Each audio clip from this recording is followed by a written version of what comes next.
Umagang may konting ambon, tasa ay may usok pa rin. Sa pagitan ng tahimik, naroon ng mga lihim. Hipil 28, pahina'y muling binuksan. Habang lungsod ay gumigising, kwento'y dahan-dahang sumasabay sa hangin. Sa Malacanang, inilatag ang mid-year governance review.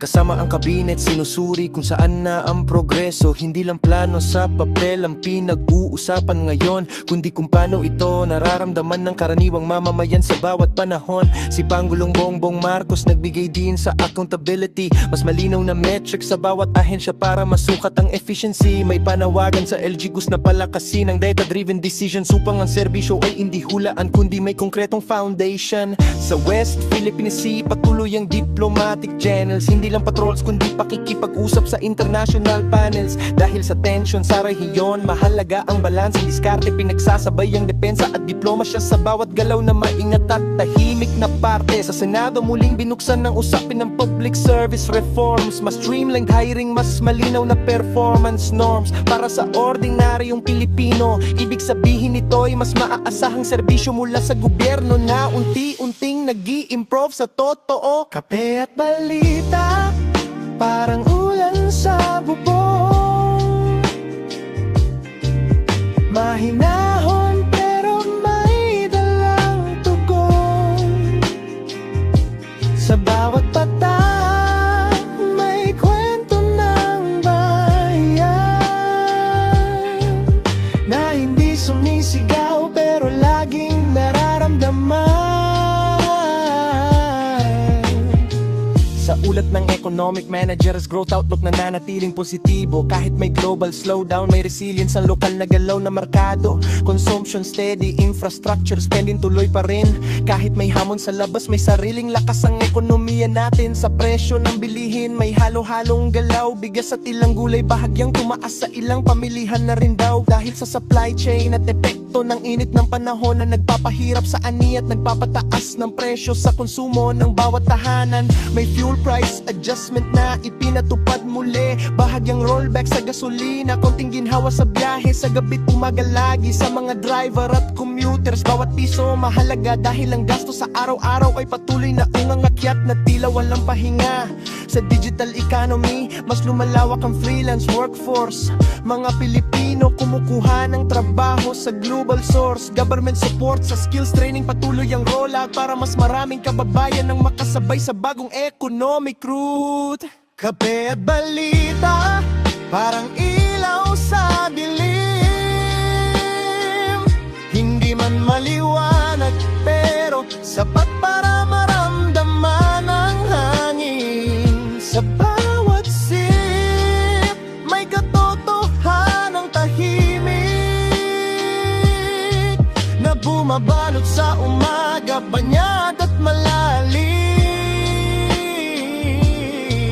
Sa athletics, si EJ Obian na muling sumalang sa international meet. Consistent ang clearance, world ranking, patuloy ang pag-angat sa bawat beat. Hindi lang personal journey ang kanyang tinatahak, kundi inspirasyon sa kabataang Pilipino na mangarap at sumubok sa landas na mahirap. Sa boxing, si Nesty Pizio tuloy ang kampanya sa qualifiers. Bawat laban ay puno ng disiplina, hindi lang lakas ang puhunan sa ring, kundi tiyaga at puso na matagal nang hinubog sa training. Sa basketball, Gilas Pilipinas patuloy ang preparasyon. Training camp, mas pinalalim ang rotation. Sa bawat ensayo, hinahasa ang teamwork at depensa para sa laban na hindi lang laro, kundi laban ng bansa.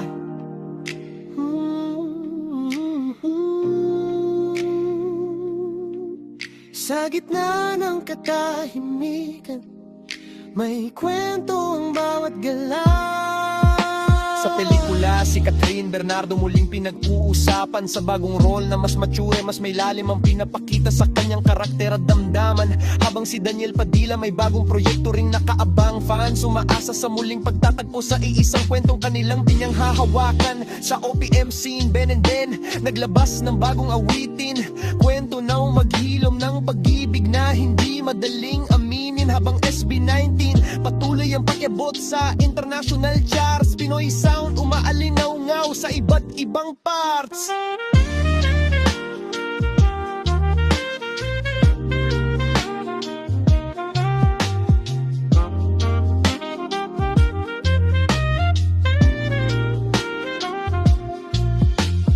Ayon sa pag-asa, mainit pa rin ang karamihan ng Luzon. Heat index tumataas, paalala sa hydration. Sa hapon, may localized thunderstorms. Bigla ang ulan, kasabay ng hangin na may konting storm. Sa silangan ng bansa may LPG na binabatan yan. Hindi pa kiyak ang magiging galaw at direksyon na tatahakin sa karagatan. Wala pang bagyo sa loob ng par, pero paalala, ang panahon ay laging handang magbago anumang oras. Sa troka gabi, numerong lumabas ay ganito.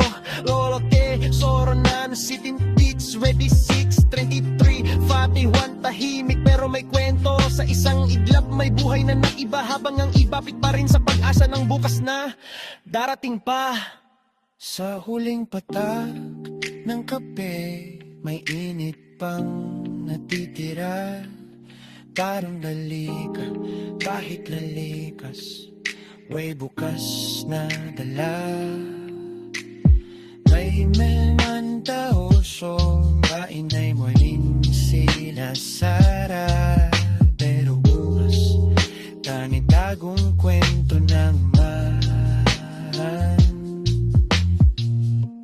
Pasasalubong sa umaga.